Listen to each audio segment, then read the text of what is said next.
résistant communiste âgé de 30 ans, professeur agrégé de physique, était fusillé par les nazis.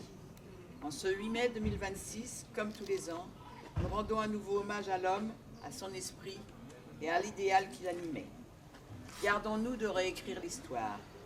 Les opérations politiciennes pour sortir les événements, les hommes et les femmes de leur contexte historique, pour brouiller les repères, pour instrumentaliser l'histoire sont dangereuses. C'est à juste titre qu'elles sont condamnées par toutes celles et tous ceux qui sont attachés aux valeurs de la résistance, de progrès, d'internationalisme et de paix. Souvenons-nous des conditions dans lesquelles Jean Néman a mené son combat pour que triomphe son idéal de justice, de liberté, de paix et d'émancipation humaine.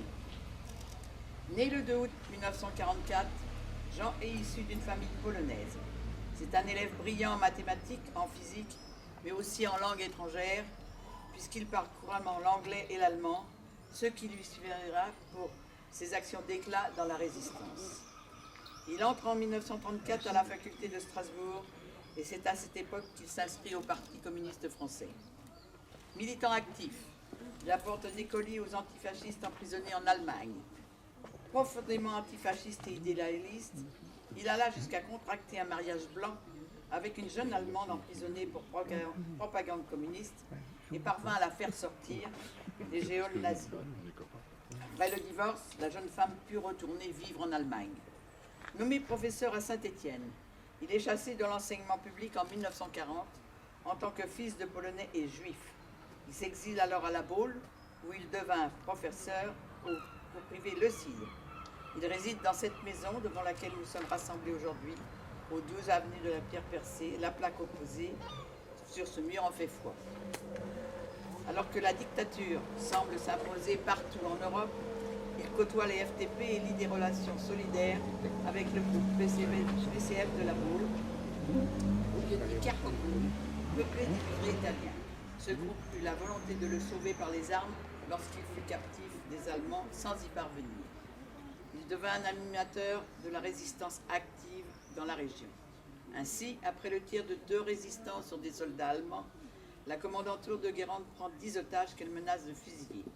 Jean aide les résistants à quitter la région, puis habillé en allemand au guidon d'une bicyclette allemande, il porte une lettre rédigée par ses soins à la commandanture, annonçant que le chef de la commandanture sera exécuté et on tirera sur tout soldat sortant en ville si les otages sont fusillés. Le stratagème réussit et les otages sont libérés. Début juin 1944, il entre dans la clandestinité et constitue une équipe très active.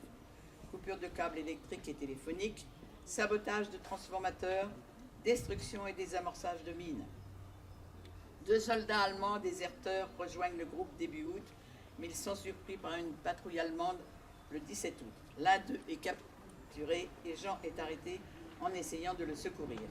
Au camp franco à Gron, où ils sont transférés, le déserteur allemand dénonce le groupe, mais Jean Néman persuade ses juges qu'il est le seul coupable.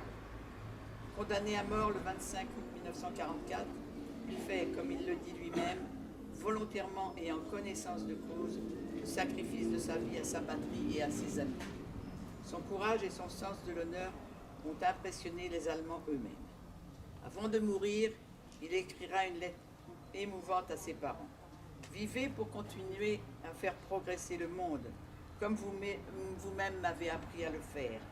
J'ai conscience encore plus aujourd'hui combien tout ce que j'ai fait est au fond votre œuvre, et je vous prie de faire quelque chose de bien de chacun de vos petits-enfants, actuels et futurs, et que ce soit en pleine conscience d'homme qu'ils sachent faire leur devoir d'homme.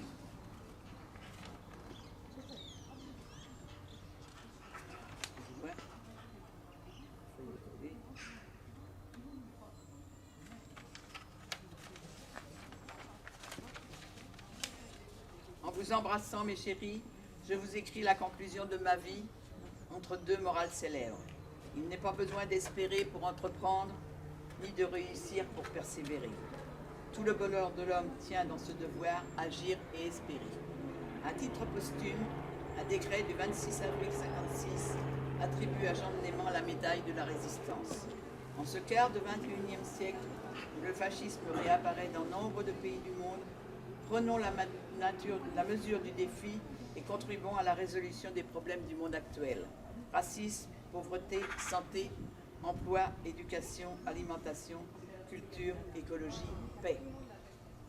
Je reviens à tous ceux et toutes celles qui, comme nous, portent aujourd'hui l'idée de résistance au cœur, de faire passer la flamme de l'indignation de génération en génération. Continuons de résister et de s'opposer. Jean Denéman a donné sa vie pour construire un monde de justice, de liberté et de paix. Soyons dignes de lui.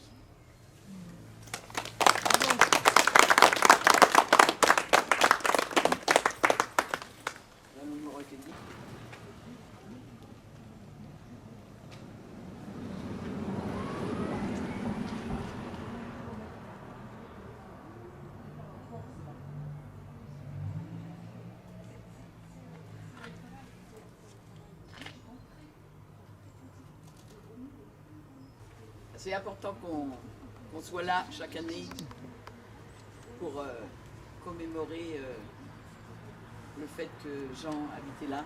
Hein. Alors on a la cérémonie au mois de septembre.